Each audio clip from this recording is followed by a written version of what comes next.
Imagine standing in a dark, narrow stone corridor. It is damp, it is claustrophobic, and the air is so thick you can almost taste it. But it doesn't smell like a stadium. It doesn't smell like popcorn or fresh grass. It smells like a mix of rotting meat, tiger excrement, and the metallic tang of blood that has been soaking into the wood for decades. Above your head, the ground is literally shaking. There is a rhythmic thumping, a roar so loud it feels like a physical weight pressing against your chest. That roar is coming from 50,000 people who are screaming for someone to die.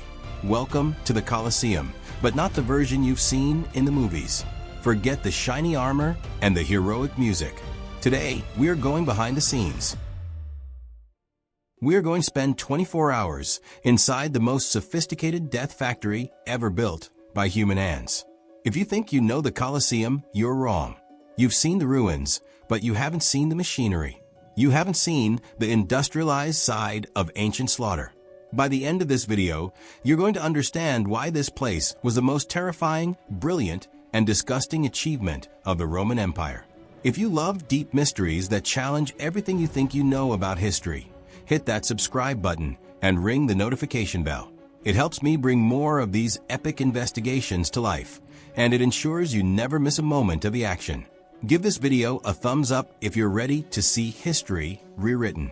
It's 8 o'clock in the morning, and while the wealthy citizens of Rome are just finishing their breakfast, the underworld of the Colosseum, the Hypogeum, is already a scene of absolute chaos. Imagine a two-story underground labyrinth of tunnels and cages. This isn't just a basement, it's a high-pressure engine room. The first thing that hits you isn't the sight, it's the sound. It's a literal wall of noise. You have hundreds of lions, tigers, bears, and even hippos or rhinos, all trapped in tiny wooden crates. These animals haven't been fed in days. That was intentional. The Romans knew that a hungry predator is a desperate predator, and a desperate predator makes for better television. The men down here are called bestiarii. These aren't the star gladiators. These are the workers, the low-level laborers who have to manage these terrified, starving beasts in near total darkness. They are carrying flickering torches, and the smoke fills the tunnels because there is almost no ventilation. You have to wonder, how did they even breathe? The answer is they barely did. It was a hell's cape of heat and stench. The floor is slick with waste because there's no way to clean these cages once the show starts. But here is the thing. These animals aren't just here to look scary. They are part of a massive, synchronized production. Every cage is numbered. Every animal has a cue. And if a tiger doesn't come out on time, the man responsible might find himself being the next thing the tiger eats. It's a high-stakes job where your life depends on keeping a starving lion quiet until the moment the gate opens. But let's talk about how those animals actually get to the surface, because this is where Roman engineering starts to look like something out of a science fiction movie. It's noon now, the sun is beating down on the arena floor, and the crowd is getting bored with the opening acts. They want a spectacle. They want magic. Suddenly, right in the middle of the empty sand, a fully grown 200-kilogram African lion just appears. It doesn't walk through a door. It literally rises out of the ground as if it's being summoned from hell. How did they do it? This is the secret of the 28 elevators. Imagine 28 massive wooden shafts built into the structure of the Colosseum. Inside each shaft is a platform. To get a lion from the dark, smelly basement to the bright sunlight of the arena, it took a team of 8 slaves working a massive wooden winch called a capstan. They would lean their weight into these wooden bars, walking in circles, straining their muscles as the ropes groaned under the weight of the beast and its cage. All 28 of these elevators could be operated at once. Think about that for a second. In a matter of seconds, the Romans could populate an empty arena with nearly 30 predators, all appearing simultaneously from different spots. It was the world's first version of augmented reality. They didn't just bring out animals, they brought out entire forests. They would load trees, rocks, and hills onto these platforms. The crowd would watch as a desert landscape literally grew out of the floor in less than a minute. It was a theatrical masterpiece designed to hide the fact that they were about to watch a massacre. But the real genius and the real horror was in the trapdoors. These were hidden lids in the floor that could pop open at any second. A gladiator could be winning a fight, feeling confident. And then, boom, the floor opens behind him and a leopard jumps onto his back. It wasn't a fair fight, it was a horror movie. Now, while all this high-tech slaughter is happening on the surface, something very different is going on in the gladiator barracks nearby. It's lunchtime. You probably imagine gladiators as these ripped, shredded bodybuilders with six-pack abs, right? Like modern action movie stars. Well, history has a very different story to tell. If you saw a real gladiator, you'd probably think he looked a bit soft, maybe even a little fat. And that was entirely by design. These men were known as horderii, which literally translates to the barley men. Why? Because their diet was almost entirely vegetarian. They weren't eating steaks and chicken for protein. They were eating massive amounts of barley porridge and bean mash. They were carb loading like marathon runners every single day. But why would you want a fat gladiator? It sounds counterintuitive, doesn't it? Here is the secret. That layer of fat was their biological armor. If a gladiator was lean and muscular, a single sword swipe would cut straight into a muscle or a vital organ, ending the fight instantly. But if he had a thick layer of fat over his midsection, a sword could leave a long, deep, bloody gash that looked absolutely horrific to the crowd, but didn't actually stop the fighter. The crowd got their blood. The visual of a devastating injury was there, but the gladiator could keep fighting because his muscles were protected. It was a way to keep the entertainment going longer. It was all about the show and their sports drink. It wasn't Gatorade. After a workout or a fight, they would drink a mixture of charred wood ash dissolved in water. It sounds disgusting, and it probably was, but modern bone analysis of gladiator skeletons shows they had incredibly high strontium levels. That ash drink was essentially a massive calcium supplement. It gave them bones like iron, allowing them to take hits that would snap a normal person's limbs. They were built to endure, not just to look good.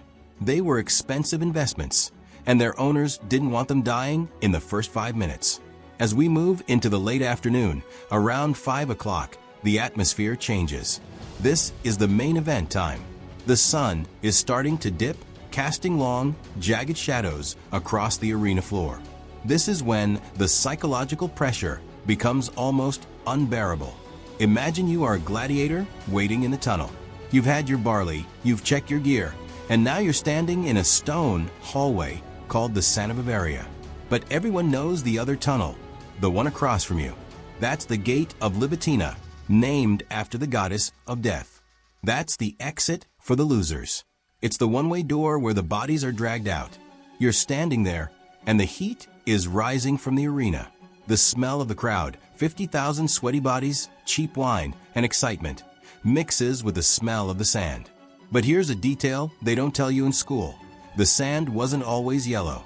Very often, the Romans would sprinkle a deep red powder onto the arena floor, or even dye the sand itself.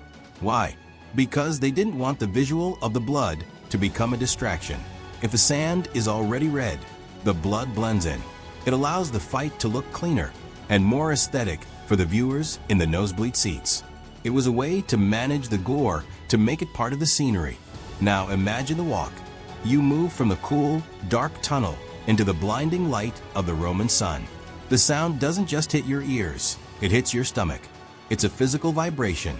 50,000 people are screaming your name, or they're screaming for your head. And you notice something weird in the corners of the arena. There are men dressed as characters from mythology. One man is dressed as Hermes, the messenger god. He's carrying a red-hot iron rod. Another man is dressed as Charon, the ferryman of the underworld, carrying a massive wooden mallet. They aren't there for the play. They are the checkers. When a gladiator falls and isn't moving, the crowd waits in silence. Is he faking? Is he just unconscious? Hermes walks over and presses that glowing white-hot iron against the fallen man's flesh. If he flinches, he's alive. If he doesn't, Charon swings that mallet to make sure. It was a brutal, systematic way to ensure that the death in the arena was real. There was no getting out once you were on that sand. It was a circle of total commitment. Why did they do this? Why spend all this money on elevators, ash drinks, and specialized fat diets just to watch people die? This is the climax of the Roman mindset. The Colosseum wasn't just a stadium. It was a political tool. It was a pressure valve. Rome was a city of nearly 1 million people, many of them poor, many of them angry. The Colosseum was where the emperor proved he was in control of everything, not just people, but nature itself. When he brought out a polar bear or a tiger, he was saying, "I have conquered the ends of the earth." When he organized these fights, he was giving the people a chance to feel like they had the power of life and death in their hands. For one day, a beggar could sit in the stands and decide the fate of a legendary warrior with a single gesture. It was the ultimate bread and circuses. It was a way to keep the population distracted from the fact that their empire was often crumbling or their leaders were corrupt. As the sun finally sets over the city, the show ends. But the Colosseum doesn't go to sleep. The cleanup is the most grim part of the 24-hour cycle. While the citizens are heading home to their villas or apartments, talking about the great move the winner made, the slaves are back in the hypogeum. They are hosing down the elevators.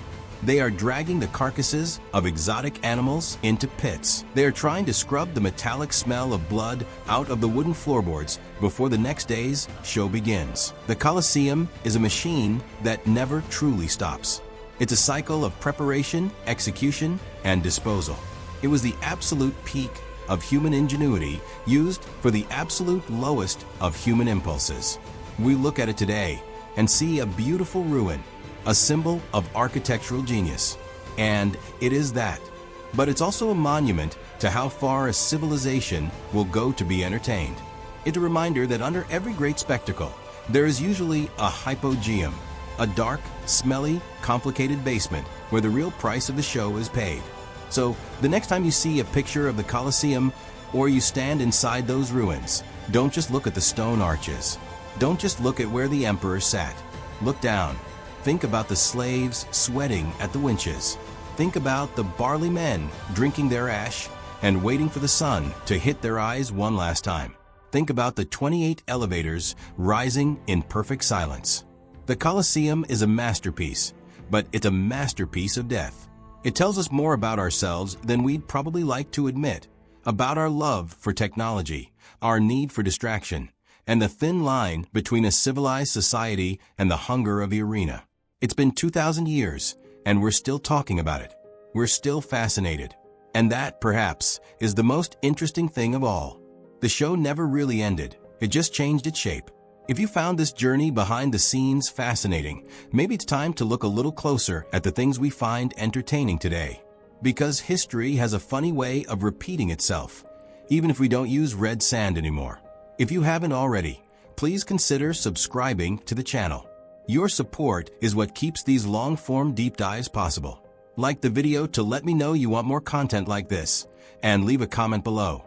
I read every single one of your thoughts. Thanks for hanging out in the Colosseum with me today. Keep questioning the world around you, and I'll see you in the next mystery.